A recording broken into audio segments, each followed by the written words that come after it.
In this video, I'm going to show you how to use Canva AI to create images. So in Canva, go to your home page, and then from the home page, go to Canva AI in the sidebar right here.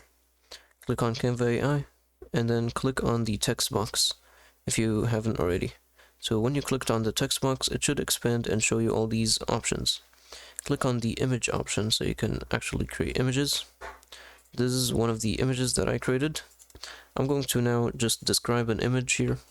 I have a very long description here I already copied, so you can describe whatever you want. It doesn't have to be very specific like this. And then you can also choose a style. So if you want this to be a cinematic or creative or whatever style there is here, you can just select that, and Canva AI is going to try its best to recreate the image in that specific style. So I'm going to try it in the sketch style, and you can also change the aspect ratio. So right now it's set at 1920 by 1080, which is the default. You can also make it a square, but I'm going to keep it at that. So now you can click submit, and it's going to take a while and create 4 different designs from your prompt. So let's take up and that's it. So it gets finished pretty quickly, and you can check out the images here.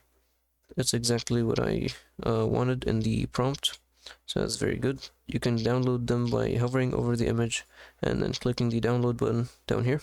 You can also rate the image. You can make it, you can report it as a good, bad, or even actually report it, the image.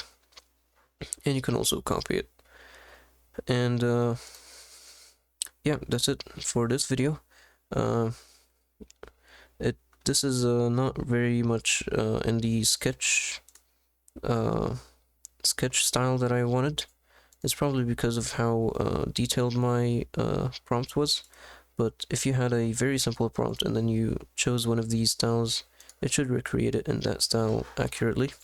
But yeah, that's it for this video. Please don't forget to like and subscribe.